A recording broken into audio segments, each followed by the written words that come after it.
ये कहानी है दो दोस्तों की।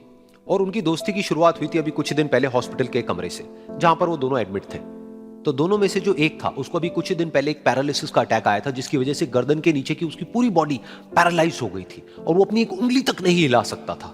और पूरे दिन जो भी नर्स उसके पास में आती, वो उसको एक ही बात कहता कि मुझे कोई ऐसा इंजेक्शन दे दो जिससे कि मैं मर जाऊं, अब मैं और जीना नहीं चाहता, ऐसी जिंदगी का मैं क्या करूंगा। तो उसका जो दोस्त था उस कमरे में, क्योंकि वो चल फिर सकता था, तो रोज सुबह और रोज शाम को उस कमरे में एक खिड़की थी, उसके पास में जाकर के खड़ा हो जाता और अपने दोस्त को बताता कि उस खिड़की के बाहर क्या चल रहा है। बिल्कुल नीला आसमान है, सफेद बादल है, हल्की हल्की हवा चल रही है और कुछ पंछी उड़ रहे हैं। एक बहुत ही सुंदर बीच है जहां पर कुछ बच्चे मिट्टी के घरौंदे बना रहे हैं। कुछ लोग हैं जो वहां पर बैठे हुए बस समुद्र की लहरों को देख रहे हैं। कुछ लोग जॉगिंग कर रहे हैं, कोई एक्सरसाइज कर रहा है, कोई पतंग उड़ा रहा है। वहां पर एक आइसक्रीम की स्टॉल है जहां पर कुछ लोग आकर के आइसक्रीम खा रहे हैं। और सनसेट के टाइम पे जो पानी है वो पूरा गोल्डन हो जाता है और चमकने लगता है।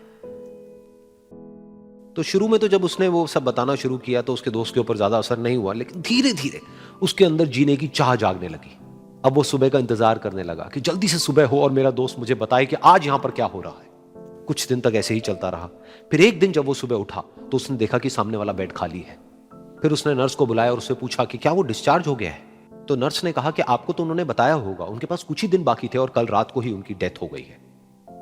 ये सुन करके उसके अंदर की उम्मीद पूरी तरह से टूट गई, क्योंकि सिर्फ उसका दोस्त ही था जिसने उसको बाहर की दुनिया से जोड़ा हुआ था, जिसकी वजह से वो जान पाता था कि बाहर क्या हो रहा है और ये दुनिया कितनी खूबसूरत है।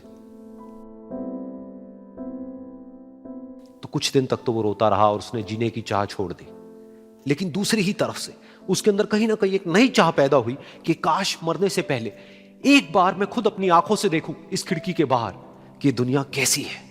जैसे जैसे उसकी ये चाह बढ़ने लगी, उसको अपने अंदर एक अजीब सी एनर्जी महसूस होने लगी।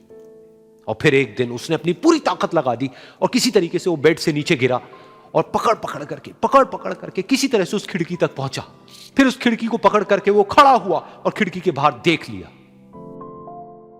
लेकिन खिड़की के बाहर देखते ही वो गुस्से से भर गया। उसने जोर से नर्स को आवाज लगाई और जैसे ही नर्स आई उसने नर्स से पूछा, ये तुमने क्या किया, ये खिड़की के बाहर काली दीवार क्यों खड़ी कर दी। तो नर्स को समझ नहीं आया वो क्या बोल रहा है और वो बोली कि मुझे 5 साल हो गए हैं यहां पर, जब से मैं आई हूं तब से तो ये काली दीवार यहां पर है। तब जाकर के उसको समझ आया कि उसका वो दोस्त उससे झूठ बोल रहा था। और उसने नर्स से पूछा, अगर ये काली दीवार पिछले 5 साल से यहां पर है तो मेरे दोस्त ने मुझसे झूठ क्यों कहा। तो नर्स थोड़ा सा मुस्कुराई और बोली कि मैं ये तो नहीं जानती कि उन्होंने आपसे झूठ क्यों कहा, लेकिन मैं इतना जरूर जानती हूं कि जो भी कुछ उन्होंने आपसे कहा उसी वजह से आप अभी अपने पैरों पर खड़े हैं। तो इस कहानी से हमको यह सीखने को मिलता है कि जो हमारे शब्द हैं, जो हमारे वर्ड्स हैं, जो हम अपने मुंह से बाहर निकालते हैं, उसमें इतनी पावर है जिसकी कोई हद नहीं है। वो किसी आदमी को गिरा भी सकते हैं और उसको उठा भी सकते हैं। तो अब आपके ऊपर है कि आप अपनी इस पावर को यूज करते हो या मिस यूज करते हो।